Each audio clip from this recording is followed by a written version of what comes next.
लवकर सेलिवाले कन्नडचा अंबाडी धरणावर गेलता हो कशासाठी सगळं समजून आणि फक्त व्लॉग शेवट पर्यंत बघा. तर नमस्कार मित्रांनो, स्वागत आहे तुमचं आपल्या मिली व्लॉग मध्ये. तर माझं आणि माझ्या लहान भावाचं आणि माझे मित्र कन्नडचं ठरतं की आपण आज अंबाडी धरण बघायला जाऊ कन्नडचं. का? कारण की तुम्हाला तर माहितीच आहे मित्रांनो, पाऊस किती पडतोय आणि आपलं कन्नड सुद्धा रेड झोन मध्ये आहे यंदा. आणि आपलं अंबाडी धरण पण खूप ओव्हरफ्लो होतोय. तर बघू म्हटलं किती ओव्हरफ्लो होतोय आणि तुम्हाला पण बघायला भेटेल माझ्या व्लॉगच्या माध्यमाच्या थ्रू. म्हणून जाऊ म्हटलं आज बघू आपण किती ओव्हरफ्लो होतोय आपलं अंबाडी धरण. तर आलो आम्ही आपल्या कन्नडच्या अंबाडी धरणावर. पण इथं बघतो तर काय मित्रांनो, पुरं कन्नड चाललं होतं धरण बघण्यासाठी, नुसत्या गाड्या होत्या. आणि मित्रांनो खरंच आपलं अंबाडी धरण खूपच भरलंय यंदा. तुम्ही बघू शकता, मागे मी एक ब्लॉग बनवलं होतं तेव्हा पण ओव्हरफ्लो झालं होतं धरण, पण आता तुम्ही बघू शकता किती ओव्हरफ्लो झालंय.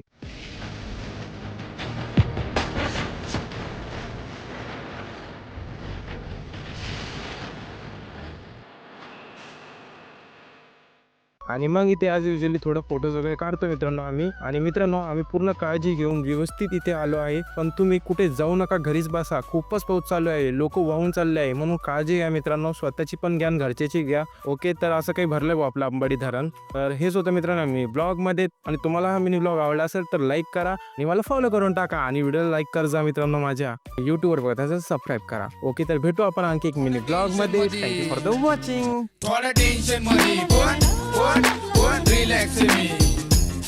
थोड़ा टेंशन मध्ये पण